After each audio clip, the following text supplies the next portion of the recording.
want to get to late game from Samsung Galaxy, perhaps to round themselves out nice. Exactly, because again, we have seen RNG with a strong 2v2 bot lane where they could play around it. We've seen them with a very scaling 2v2 bot lane where they didn't go and visit Uzi at all. They played around Xiao Hu in the mid lane instead. MLXG is no longer the guy who just perma-ganks around everywhere. He is focused on farming and vision more than anything, but so is ambition. Keeping track of the junglers in the early game is going to be a big one. Hey, they banned the Java. It's gone. Ban the Cho'Gath as well, getting that objective control and just late game, as the analyst S was talking about, out of there. No potential for him to just walk around through any sort of situation. We will have Lulu Janna open most likely. RNG needs to make a decision here, make a choice. Do they want the Lulu for the stronger laning phase? Do they want the Janna for the stronger late game? They've been losing to Lulu, so there is a chance they start to go in that direction. Also, we'll note there was a Twitch ban matched by a Kog'Maw, so both scaling AD carries get taken away. And now, with Lulu Janna up, do you go to the AD carry? Well, Sejuani is also available, and it's actually been a very big pick for a lot of junglers here during this tournament, especially if you need some sort of engage. That's what Sejuani can bring, and then you can still trade the Lulu Janna.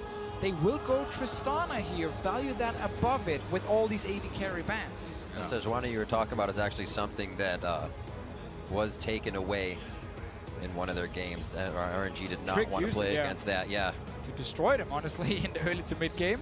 Ambition gets it. They did not want to see it. I guess the thing for me is that Gragas is still there, and I personally prefer Gragas to Sejuani, but I can see a lot of value in Sej as a champion. In saying that, Tristana with Kog and Twitch gone, and Xayah gone, does stand to attention as one of the best remaining hyper carries that can control laning phase. Would MLXG go Rek'Sai for better early game? I think Gragas is the best choice here. I'm 100% with you on that one, but I wonder if he wants more gank pressure with Rek'Sai. It's been picked a few times. They first picked it last week in the first game of the tournament. That is true. They just locked it in straight away. Janna, no surprise, that's the trade we talked about. And obviously it's Samsung saying they want the stronger dual lane for CoreJJ and Ruler to not fall behind against this Tristana. And Gragas Janna is a classic combo. Of course, they're changing things up right now, but they may be staring down a Varus Lulu, so we'll have to see which way they adapt here, RNG. This is definitely step one. Final pick here for Samsung Galaxy, 15 seconds left. It is going to be the Varus lock-in for them. We'll see if they can dish out the damage as we have seen throughout that Rageblade build. That is a good 2v2 lane for Samsung. I prefer the Janna with Varus for the late game, just so he can literally stand still and fire away with the Rageblade, but this is much more about the laning phase now for Samsung's bottom lane. Scary stuff against a Galio though, and now we're gonna get some jungle bans. Nidalee instead of a Gragas and a Rek'Sai being targeted. Clearly thinking that one of the maybe special surprises RNG could have prepared would be the Nidalee. Definitely possible. I know MLXG is a fantastic Nidalee, but it's curious to see that one taken off the board in the second ban phase when the junglers that you mentioned are still available. To me, that's Samsung not wanting RNG to play quick through the jungle, but slow through the team fighting. They want RNG to play slower through the jungle so that Ambition can keep up with MLXG. Also interesting in our thoughts, because we've said MLXG has been quite passive this event and seeing that, but still the option is there. I mean, they have pushing mid with Galio, which is tough to deal with, and there's the Rek'Sai we talked about, so that does make sense. But they are willingly giving a Gragas over to MLXG if he wants to play it, and just saying, let's take big team fights instead of taking, you know, early pressure. There is a world where something like a Kha'Zix is looked at from MLXG to give some complementary engage for something like the Galio combo if you want to find anything that goes forwards, and Rengar is a very vague example of something that does that as well. And also Ezreal is a pick we've seen against Sejuani a few times. She's very slow in the early game. He can punish that, and definitely with the fast pace of his own jungling, but once again with Gragas available, that is just the one standing out, being okay, this is the normal choice at least. I was looking at that Syndra, but again, when Galio is already there, it's not the greatest feeling in the world to play Syndra against. If you're able to do that Maokai Gragas here, it feels pretty good. You get a big tank in the top side, you have that big tank in the middle, and positioning in the fight for where you want to throw somebody around. If you want to go full EDG, you could put a Lucian or something in the middle lane and send the Galio to the top lane. Mostly just send the Galio to the top lane. But there are options if they wish to flex here, RNG. I mean, MLXG said in his interview they prepared something special. It's very good, they did.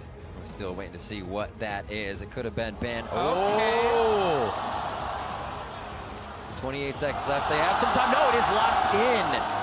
It is going to be the Lee Sin MLXG, so they take away the Nidalee, and he still says we're going to have some early game fun, boys and girls. We're still waiting to see where Galio will go, if he's going to be mid or top lane. There's Cho'Gath and Maokai available. Sure, Cuvee can pick the Trundle against it as his counter pick, but those are two safe tanks to go for Letme, which is what he's basically been playing during this tournament. Lee Sin coming in. Brock's had a great performance on it. You can still have some fantastic early game pressure. They're going for Rumble here, so RNG are stepping away from the safe late game team fight comp where it's all about protecting Uzi and are looking for a lot more carries here. Cuvee locking in the Camille. They call for that, so there is a lot of power coming from Samsung Galaxy along with the smiles on that team as they lock in their composition as well. The Rumble for Let Me in the top side. Even more damage coming into this comp when we were looking at the Gragas and Maokai. Yeah, in a battle for first seed coming out of this groups to get that through to the best quarterfinals run for yourself. We've gone for a Lee Sin in the jungle, and we've picked a Camille into the Rumble in the top lane. And that from Samsung says, we'll match your scaling. We'll one-up you with some split pushing, so have fun in your team fights. I mean, Cuvee has been waiting and waiting for someone to not just blind pick a boring tank in the top lane. He had to match. He's waiting for a chance to play things like Camille, some of these skill matchups where he can win this lane and completely take over the side lane. He can do it in this game here. Yes, you gotta respect the Galio early on, but Rumble that falls behind is super, super weak, especially because we know later in the game there's redemptions and lockets that are just gonna negate his damage. I'm excited to see how this early game plays out. It's all about tracking what happens in that jungle. Is MLXG really going to pop off on this one after we've thought about the passive play just about the entire group stage for this RNG? We will have to see. A great composition as well from Samsung Galaxy, and I don't know if we will even get to the late game with the amount of fights we're going to be seeing here. Exactly, we have to see. RNG wants to fight early. They want to get ahead here. They need this Rumble to be impactful in the first few team fights, and Samsung maybe thought they found that secret pick in Italy and banned it, and then it was Lee Sin coming in instead.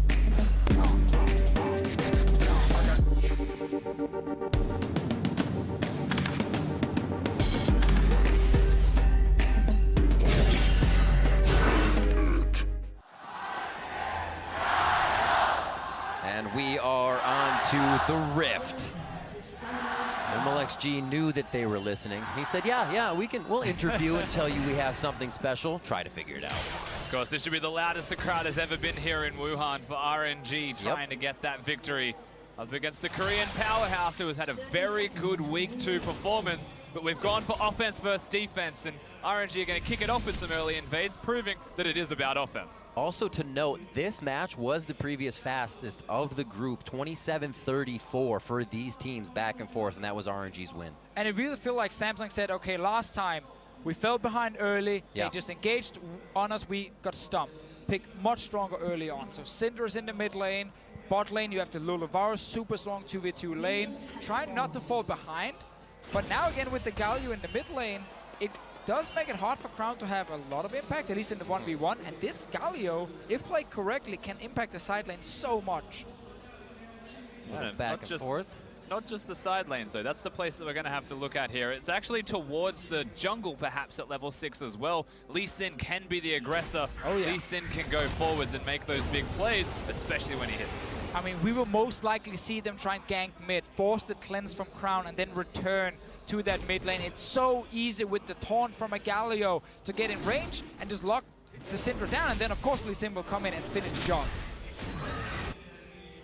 And they're going to be meeting actually on the same side of the map. Not very often we do see that from junglers. See if they get a little intervention towards that top side with now the amount of damage provided. And Lee Sin's not going to be on a ward because of the timing here. Cuvee placed it to see at level 1, so now invisible, he goes into the enemy jungle. I like the adaptation here from Ambition, though, going from buff to buff, trying to rush down the red buff before a potential invade can happen. Because MLXG is here invading.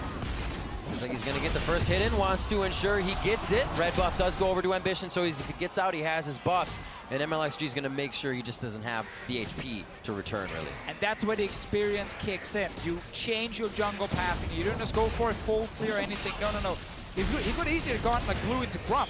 but he knows I need to go buff to buff as fast as possible. We've seen it before in Sejuani, because then you can also start getting out of the map quicker, but mainly avoid this early invade from MLXG. Exactly, and he'll be super low now in his clear ambition because of how this started, and the other big advantage that RNG had wasn't just at least Sin's early pressure and early invade, but Xiao even walked in there to ensure the Raptors were free, and so that they could continue to keep MLXG rolling as he stays on the top side of the map. The question for me now, though, is can RNG defend the bottom side if Ambition wants to go down there, or will it just be traded sides of the map? Seems to be traded sides for now. Yeah. MLXG will, of course, take quite some time as a Lee Sin to kill the Crux up in that top lane.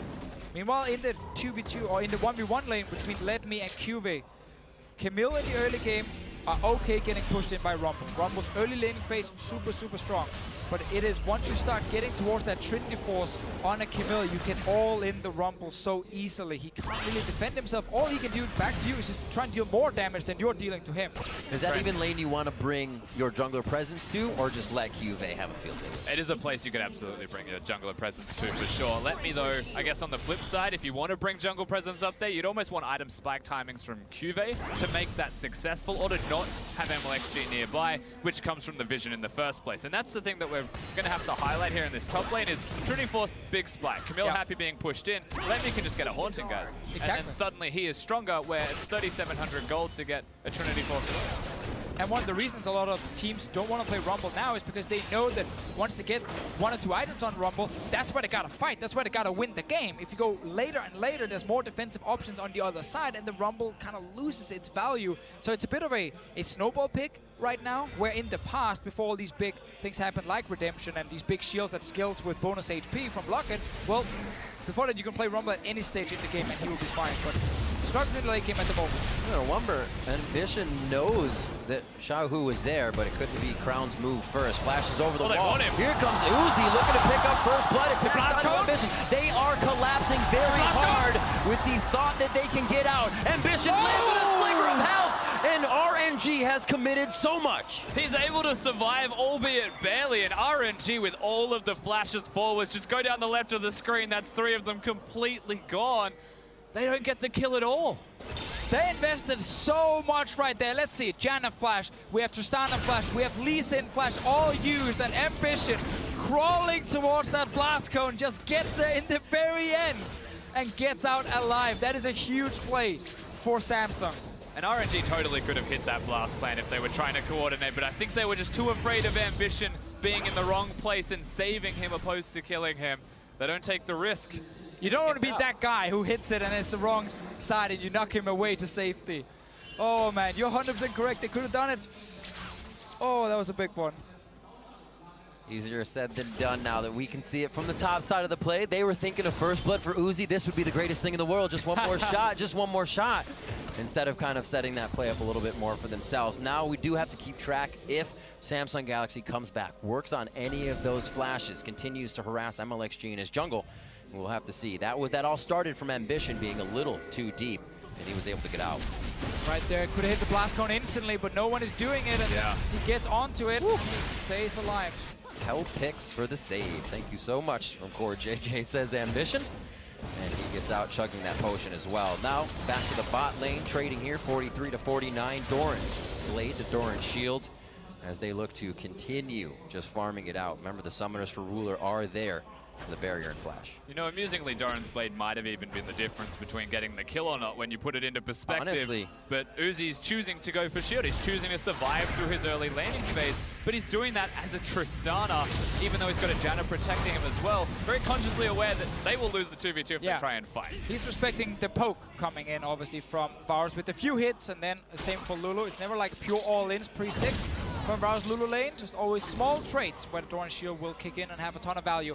MLXG, level 4, is actually looking to invade this blue buff. Ambition is sitting there, level above him at the moment. Why not? They're sharing the honeydew melons down there. It looks like they're not going to be sharing the blue buff.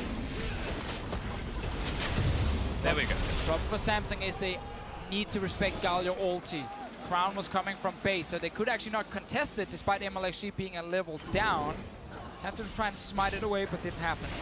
Knowing exactly where the Sejuani is means that Xiaohu does have time to place some extra wards, knows the Raptors are clear. They know his ambition is going to be at his red buff. Yep. And now you watch as the communication trickles towards the top lane. Let me, very much aware of where the jungle is going to be, starts to move around himself. This constant flow is good communication from RNG, and it all starts by pressuring the blue buff, knowing that Crown's in base.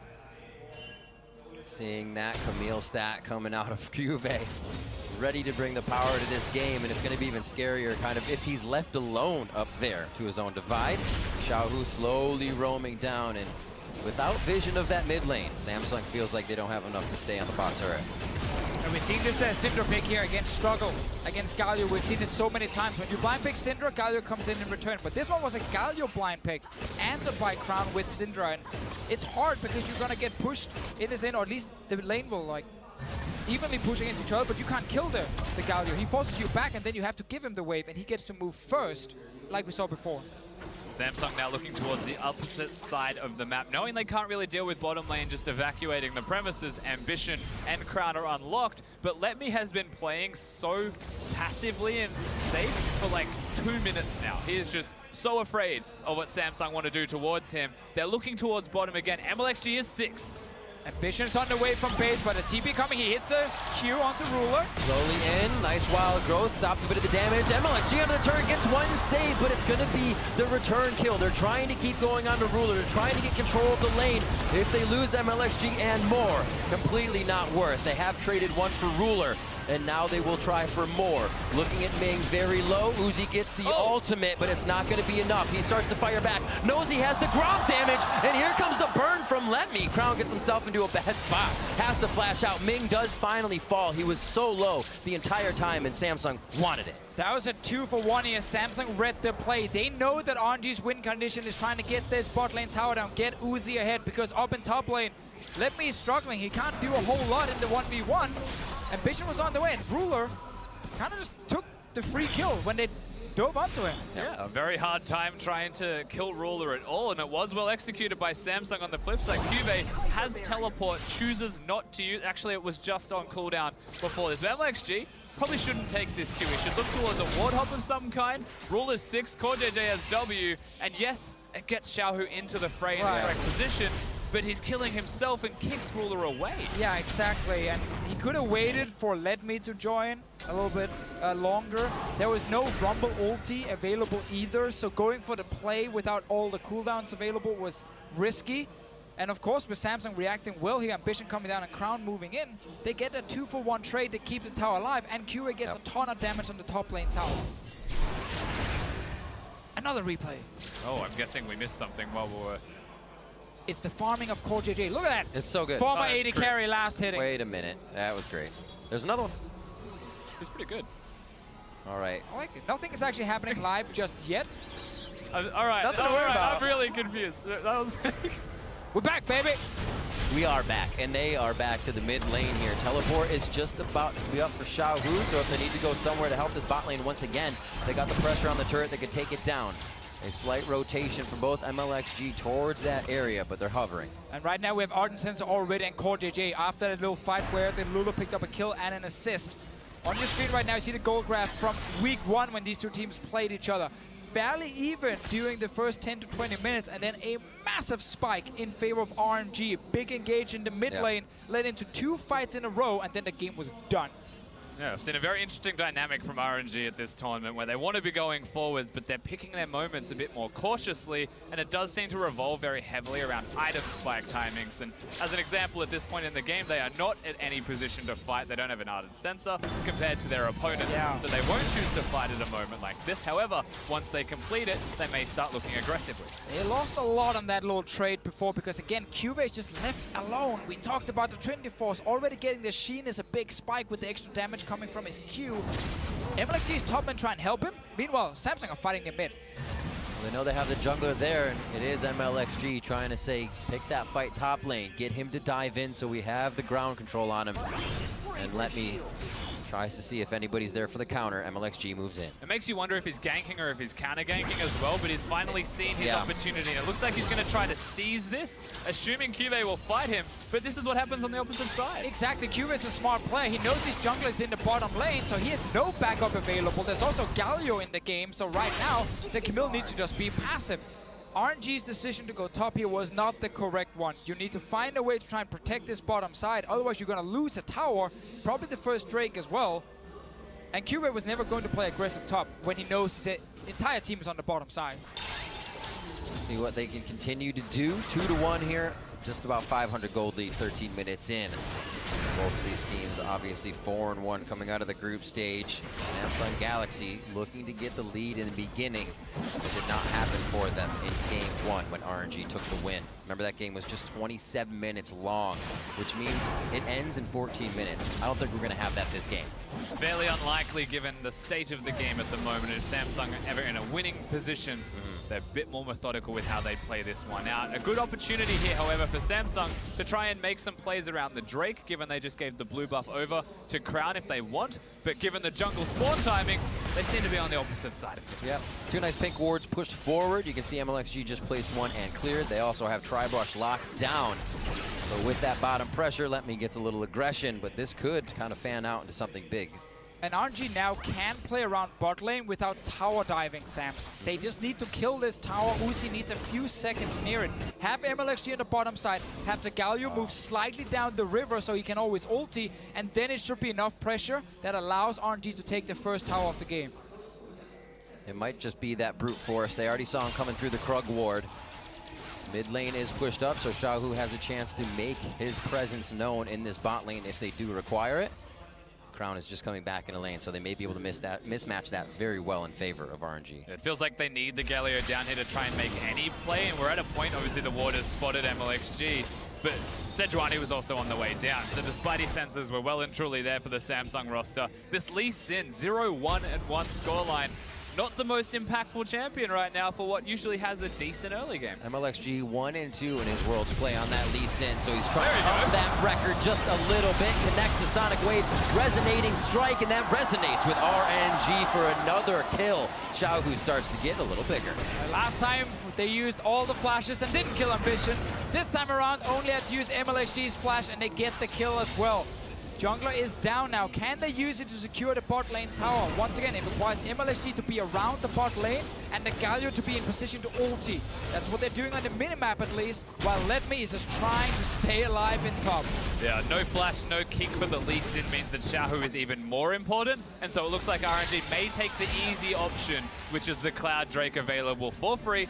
Top side of the map has teleports respectively for both of them as well, and so whilst Let Me is holding on, the closer he gets to level 11, the better their dive starts to look. Well, Xiaohu is now on the way, so again, it's about getting this top lane or bot lane tower down before Cuvée can kill the top lane tower in the top. You're dealing with this Camille that's going to outscale your top laner. We get the play, we get the Drake and the tower. Pure pressure here coming in from RNG. It looks like Cuvée will be the answer shortly after, which nicely opens up the map. Just in time. And again, the reason this happens for Cuvée, it looks like a 1v1 granted. It's still the fact that Crown was up here, that Ambition and Crown were up here. All of the 1v1 pressure is actually perceived as Let Me to be 1v3, God knows how many, right? He can't place vision. MLXG is always on the bottom side of the map. He is making plays, however, while he's down there. Great kick in, gets himself right in the middle of the fight, and RNG starting to collapse a bit more for these plays. Good aggressive move here, but obviously Ambition got his wards down, so technically did his job before he died. And it was just a trade, a 1-for-1 in turrets and losing a Cloud Drake, so definitely a small advantage for RNG, but nothing huge. Samsung are happy letting Cuvée scale into this late game here. The Rage plate is completely on the side of Ruler as well. And while there's less tanks in this game than normal, we're going to have to really explosive fights. Yeah, and whilst we're scaling into items, if we look at the immediate item spikes, RNG have them. Every single member of the team has completed one major item. We just got the Trinity Force from Cuvée though, and that may be the differentiator here. Maybe Samsung look at this and say we can actually fight now. We're more confident, or we're only going to split push because he's got his Trinity Force. Exactly, yeah. Cuvée, if it's up to him, it's a 1v1 game. Doesn't care about the rest of the map, just want to fight this Rumble 24/7. If you want to force around an objective, at the moment, it's Rift Herald we're really looking at. RNG needs to set up vision, though, and push the top lane before they can even start it, and then they still risk maybe a bad fight. Yeah. Slow movement from everybody here. Jockeying for position now.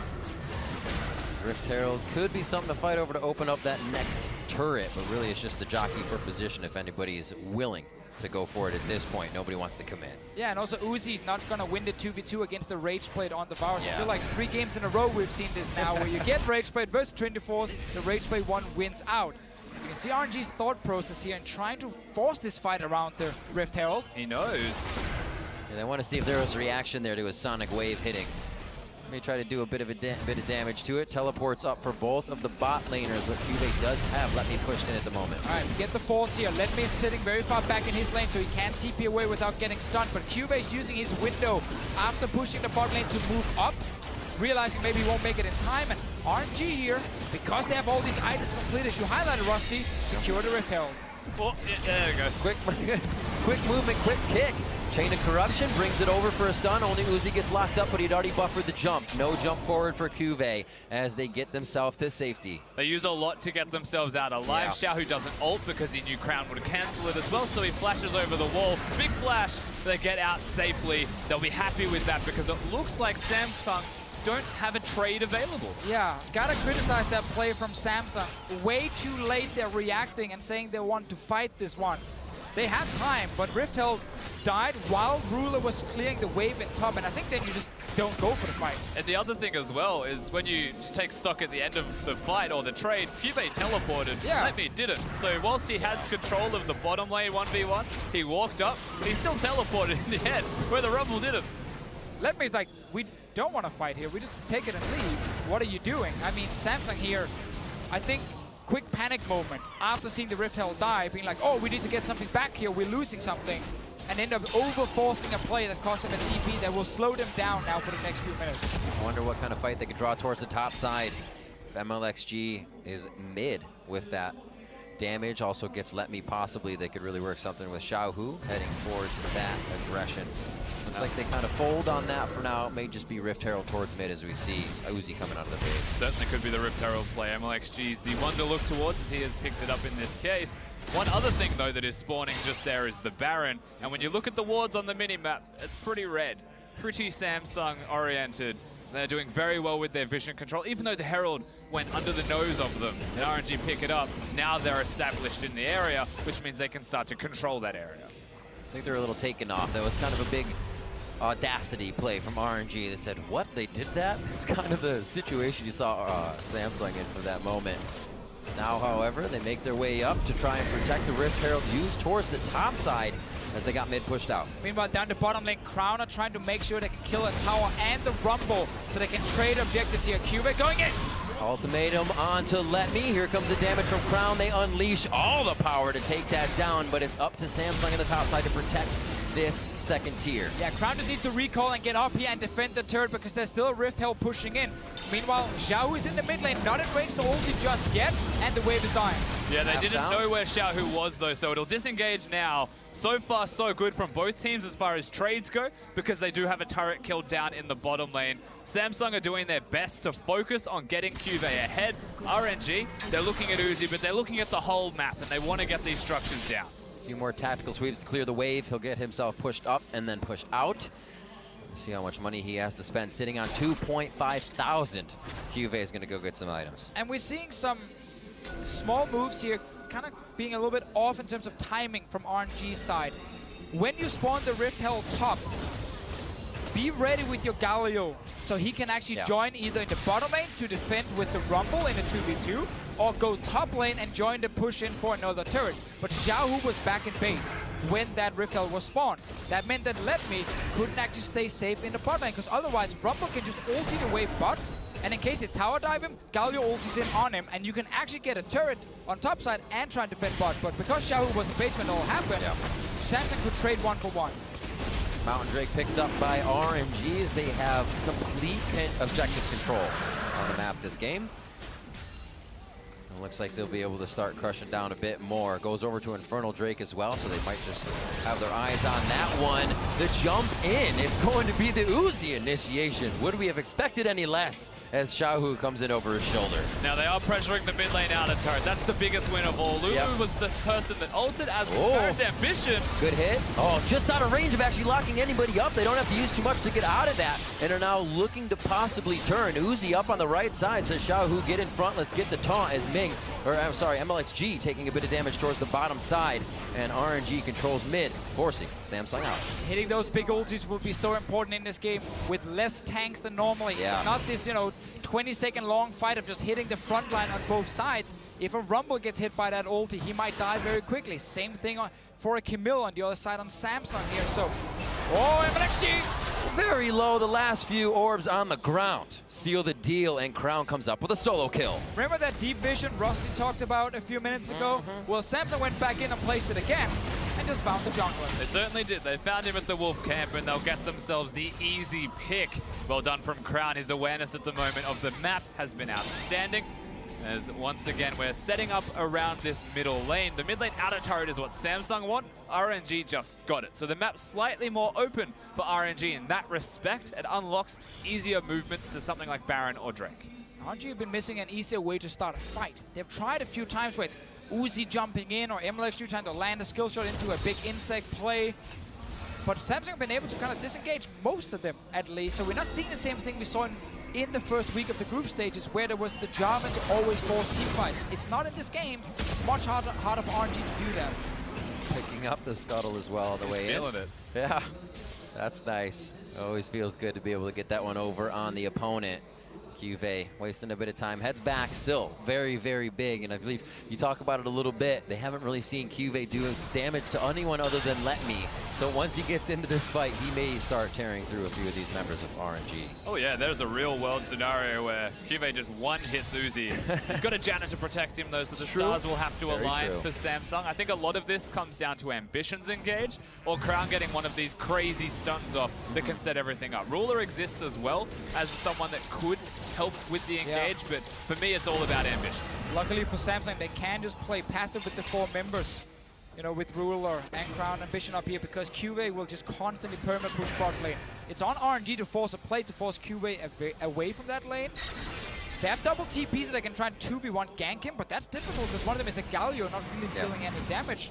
And forcing that team fight, as we talked about before, is really difficult with RNG's comp, so they don't have a good way of stopping QV from pushing, other than just starting the Baron straight up and force a 5-on-5 team fight around the big objective. And we're starting to see that in the CS discrepancy as well. Crown's getting a few more lanes to himself. 40 CS in the top lane, 40 CS lead for Crown, which means bigger item spikes, and Samsung's going to start controlling objectives and controlling these turrets again. Of course, to contrast that, when we look at the AD carry position, the 1-item Rage Blade is big for Ruler, but so's the 2-item crit build for Uzi, and then he's got the Zeal on top of that. So doing very well for himself is RNG's AD carry. It's starting to ramp up to be a very big deal, especially when the top laners in this game aren't Maokai Cho'Gath. Exactly. RNG needs vision control around Baron. That's the first step to forcing the objective. Yeah. But in order to do that, you need to be able to control mid lane. And they haven't been able to do that against Ruler, who's just instant clearing the wave every single time. And then it's Samsung walking into the river. They place their vision and they're telling QV, go man, just start pushing. At some point, you're going to kill this Rumble 1v1 and you're going to take a tower. We just defend up here. QV's role right now is just be that annoying guy that keeps split pushing, pull the other guy to you, don't ever let them have 5, make him question the teleport, and he's doing a damn good job of it right now. Questioning if he's down there, you can see the pings, but he's just hovering, playing that game. Schrodinger's Camille. Everyone's playing the game at the same time. When Uzi disappears, QV shows respect. When Uzi shows himself, the rest of Samsung just run at him and try and pick him off. They're on control wards. Vision control is completely Samsung, but RNG aren't falling for any baits needlessly. They're protecting Let Me by just being invisible. Push towards mid, possibly the ulti here. Whimsy onto Ruler. They want to jump onto Uzi. Now they can easily get onto him, but he forces the flash after Ambition comes in with the ultimate. Nice try to start the play there, but they didn't find the target, and now RNG may have the chance to turn around. Ruler's got the wild go flash in from Xiaohu. The finishing touches from Uzi on the outside. Scattered. He gets scattered back. QV might have an entry now, but they jump left and right. QV finds one, but the rest of RNG find him him. That was Samsung trying to force a fight here because Cuvée was moving from bot lane to the mid lane. RNG said, thank you, we want to fight. That's the only way for us to win, and they took the fight. It goes perfect for RNG, except for Cuvée getting a big play in the end to find Ming. Ming did expertly navigate the fight at the beginning. RNG still come out on top, get themselves some turrets in the middle lane. A bit of an inflation of gold in their pockets will be fantastic to have, as long as they don't give Samsung a Baron on respawn. These recalls still have to work out from RNG. See how they pan out after this. We'll see the fight one more time, as Cuvée is just waiting patiently. Everyone is ready for this fight here. Double TP coming in early from RNG. Samsung enforcing the engage here. Ruler takes a lot of damage up on the top side, even a Rumble ulti used onto him. So every single ulti so far is blown on Ruler specifically. Then the flash taunt from Xiaohu, and now there is enough DPS to actually kill the Varus. And still ultimately played well by Ming to survive until the point where he goes down. Uzi playing well, Ruler playing well, even with all of the ultimates thrown on him, just shows that these teams have got big priorities set on killing their opponents, not protecting themselves. It was fun to see both teams actually look to start the fight at the same time. Double TP came in just when Samsung moved out towards the mid lane. Here we go. This is the Baron start we mentioned before to force the 5-on-5. The smite's there, remember no Cho'Gath. It's the smite fight, a level 13 to a level 12, which gets a bit more damage. Uzi picks up the Baron. Ambition's left in the back of the pit, but do they have enough damage? They want to focus something else. Ruler is just making Xiaohu a pin cushion, and they turn on him. Here's the attack. There's the kill. Levy gets the first one, and the fight opens up as Ambition makes it away limping. Uzi barely doesn't get that kill, but RNG with the Baron compliments of a Tristana auto attack. They got Crown. So many big things just happened the last few minutes. The team fight in the mid lane allowed RNG to get away from a split pushing game and force a Baron fight. They rush it down, quick shot calling. Samsung react by trying to fight, and they lose the fight. Very reminiscent of game one. We said 14 minutes ago it didn't look too much the same, but a 20-minute fight swings the game in favor of RNG, and the base is wide open now on the side of Samsung Galaxy. For just a second there, it looked like RNG were going to keep moving forwards, but they cut the wave. They look towards bottom. They won't go for two inhibitors. Crown's the only person left dead, but that is a big swing of power. And as soon as we get this replay, let's take a very close look at Ruler. He's mispositioning in this team fight here. Notice how as soon as the Baron dies, the fight breaks out. AD carry from Samsung down here in the middle of your screen actually is where you need to look. Notice how he's actually walking into melee range of Xiaohu, not respecting the fact that everything can then land onto him. He literally tells Xiaohu, please jump onto me, and then the Rumble ulti comes down as well, and the AD carry dies. You have to respect that Galio. Ruler did not, and he died first. The most important part of all of this as Crown dies as well is when you think back to why is he even in melee range without flash from a fight that happened 1 minute before that. That's the big problem that you're experiencing. Cuvée 0 damage was kicked away by MLXG, just throwing that one out there as well. And we're simply not seeing that late game prowess from Ruler we've seen in the LCK during the summer split. He's made some of these mistakes already during this tournament. Backfired big time here. Sure, they lose the Baron no matter what. But there's no reason as a rage played Varus, who you need to protect, to then walk into range of a Galio so he can CC you, and a Rumble ulti as well. 30 minutes just crested in the game, 6-5, and finally we break more than a few thousand of a gold lead. Now 4K, just about in favor of RNG. They're going to use this power, they're going to use their Drakes to now start dropping these turrets as they head towards the top side. Again, funneling into this. Could be a big hit for Ambition, but they have to find their targets. Crown trying to deliver damage from the outside. It does not look like RNG will give up. They are relentless, and they are not respecting the defense of Samsung Galaxy. The engage is really weak from Samsung when Uzi, oh my god! Flash in, gets a three-man top, Ruler record JJ, almost depleted immediately. It's gonna be Ambition going down first. In comes Xiaohu for a short trip, but he wants to join the party even more. Cuvée says walk this way, and RNG takes a few steps back to take a lot more forward. The inhibitor going down, and RNG looking at the Nexus. RNG see a small opening, and then every single member on the same page just engage straight on to Samsung. Xiaohu's Galio's been spot on in this game here. It's setting up everyone else from RNG to succeed. They got the Baron buffs, they got super minions, they want to finish. Bringing in the Winions on their back. The teleport now coming in. Xiaohu back into the fight from base. Fully beefed up. They are going right onto Ruler. He gets measured. He gets downed. And now it's RNG looking at the Nexus turrets. 32 minutes in. Putting an impact on this game. RNG, Royal Never Give Up. Looking to lock in the first seed for Group C. And they will do so. Heading to the quarterfinals.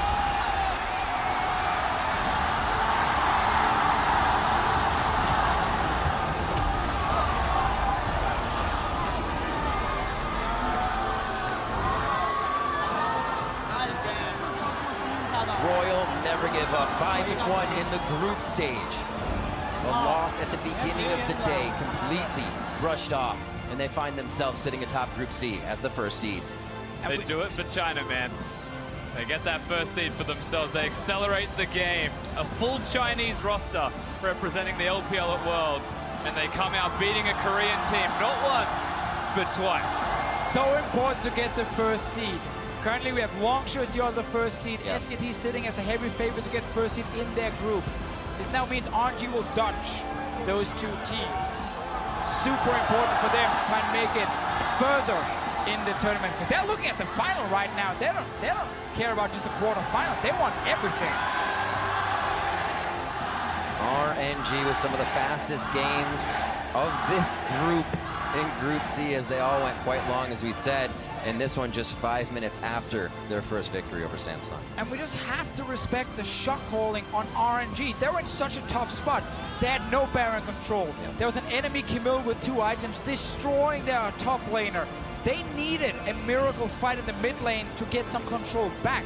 Double TP in, Samsung engages onto them, fight is on. Right after, what do? They rushed the Baron to force another 5-on-5. That was their way back in this game, and they took it instantly. That's why they end up winning. And it happens at the same time as Samsung wanting to fight. RNG choose to make the decisions as well. Again, the decision making from item spikes. Both teams think they have what it takes, and RNG, they win the team fight. You know, our analyst has said they kind of favored that fighting, those numbers from RNG, being able to get into the scuffle, and they really showed that they know how to reorganize and figure out what the priority target is in those fights. Exactly, and then some of the decisions from the draft, you know, not going for Janna with the Varus meant there was less protection for Ruler, so his positioning had to be spot on, and it was not spot on in fights here. He ended up dying. Sure, a lot of things were invested to try and kill him, but the Baron one, that was a big one. Yes, it was. All right, so for more on RNG's win, let's get some thoughts from our analyst, Dash.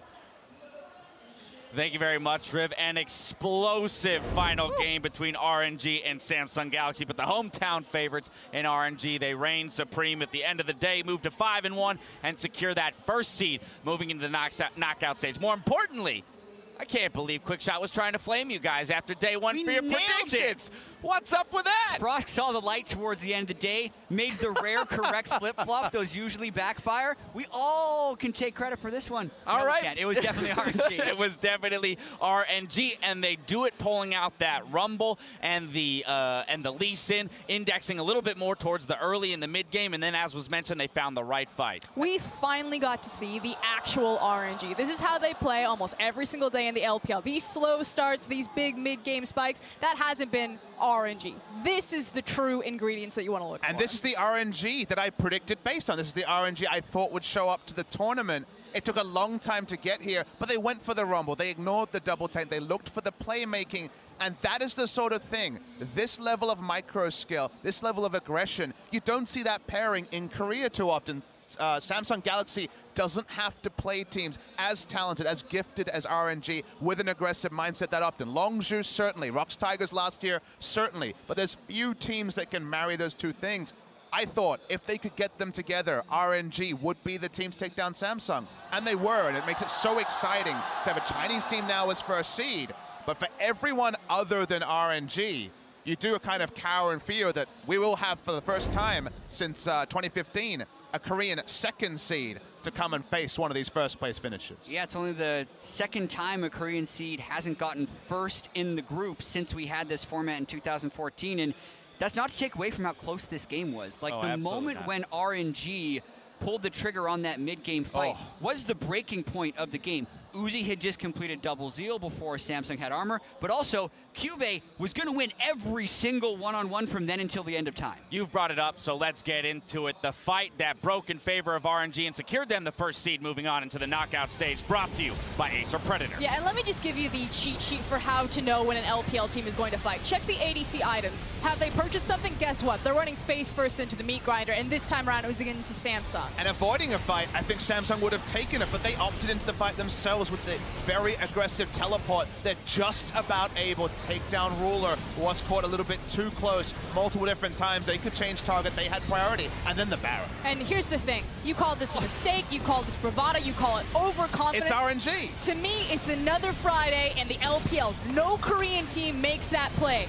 Samsung didn't have the experience, and RNG just beat them because they said, we are better on the day, we will get this smite, and they walked away with the Baron. And that's the confidence as well as the growth we see from RNG, because I think in previous iterations, if they lose that first game of the day to G2, they don't recover 5 hours later to beat Samsung with this level of decisiveness, with this Lee Sin pick, by the way. Hadn't played it here at Worlds, at least for MLXG, and he made so many plays on it. Dirty gold graph. An exceptionally dirty gold graph when it spikes like that and then ends just minutes later. And decisive about the Baron call, I don't know if that is the word. They gambled, you know, at the end of the day, that was a gamble Baron. You remember back to the Baron that Longzhu was complimented on that won them the game in their group last week. That was calculated. We said, oh, they just couldn't get there. For sure they could get there here. This was very much, if we don't burn the Baron and take it, we probably lose because late game things will get tricky.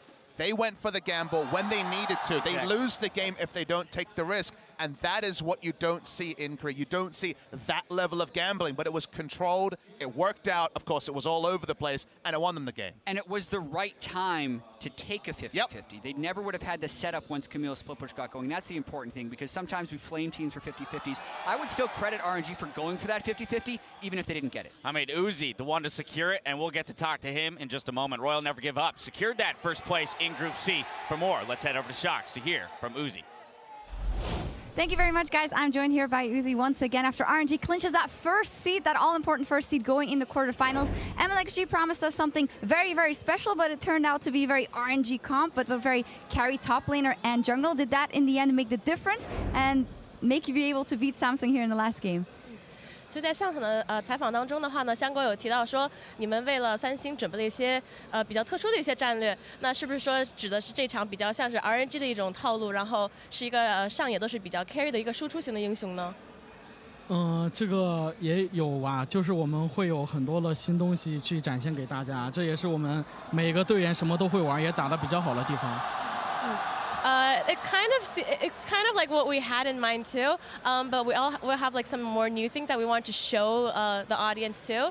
We want to showcase that each of our players are able to play different type of champions at different type of comps. Oh, a bit of sending a message, I guess, to who you might meet in the quarterfinal. And Uzi, it's been a magical day for RNG. You guys top a very difficult group. You will probably avoid every Korean team in the quarterfinals. Are you starting to dream of another final for Uzi in the Bird's Nest in Beijing?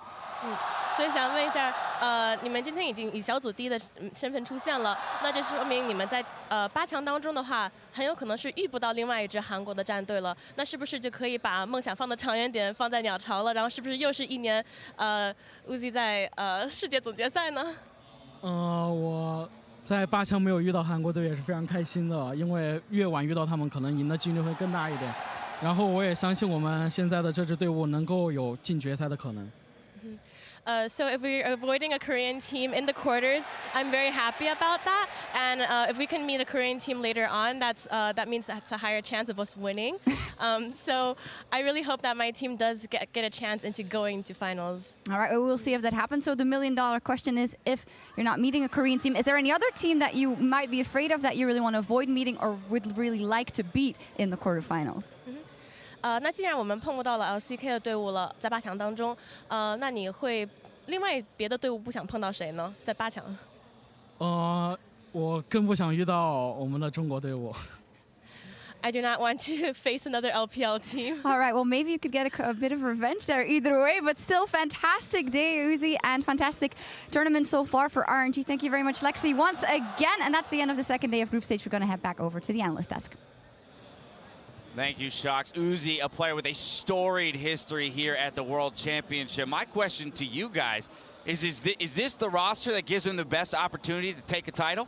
Ooh. Yes. I think, honestly, is it going to be this year? Maybe not. But I think the core tenet of an old Chinese roster, removing some of the other variables. Because remember, those times that he made finals, specifically the second time, was with Korean players. It was with Insec. It was with Zero at the time. I think this is a really important thing. I think China's tending towards the all Chinese lineups. Of course, OMG went the same way. Other teams are rumored to go the same way. There's a lot of talent on this roster. Have we ever seen the ceiling with so many different rumors and innuendos of members falling out and other kind of issues? They haven't been able to field the starting five for most of the year. I think they have a lot going on here. And when they do, answer another question we had. Okay, they lost earlier today. They had a match against Fenerbahce that was a different kind of game. In a high-pressure game, can they perform? They again answered a question. They topped a difficult group. They won a pressure final match. I think things are starting to line up, and you can't ignore RNG. And likewise for Samsung Galaxy. I mean, they were a finalist last year, so similarly, they're striving for greatness. What about this squad? Finishing second place in the group, but with many close matchups. Yeah, they're still not eliminated, and this is a team that can overcome obstacles. They 9-0, right? They lost one game in groups last year, 2 games in group this year to a much improved RNG. Their draw is going to matter a lot. It's a bad one. It's a bad one, Chat. They're likely to face a Korean team. Yeah, if SKT gets first, it's 2 out of 3. They play Longzhu or SKT. Both teams they finish below in the LCK standings. All righty, well, only time will tell there. As you just saw, Royal Never Give Up managed to take the first seed in Group C ahead of Samsung Galaxy, while 1907 Fenerbahce and G2 Esports are out of Worlds 2017.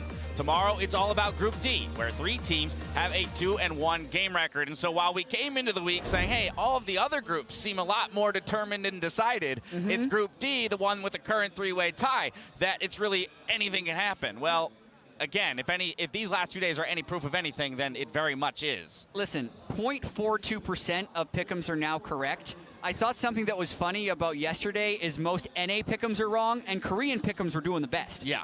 Not anymore, because I highly doubt the LCK fans from Korea were predicting RNG to beat them in this group. So anything's going on.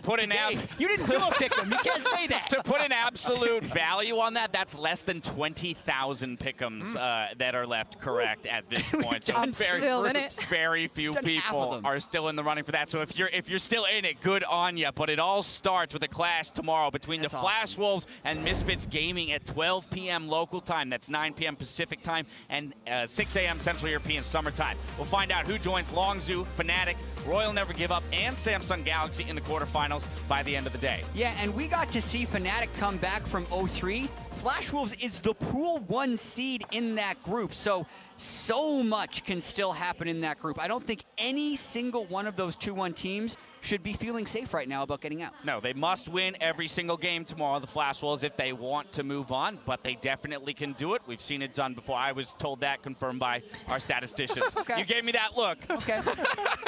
we'll touch on this later. All right. We're going to go work out some math. Remember to stick around for Worlds tonight, starting in just a few minutes as Shocks, Kobe, and Azale take a look back on today's games. Now for myself, the Cash, and the entire live broadcast crew, thank you for watching. We'll see you tomorrow for more Worlds 2017. Good night.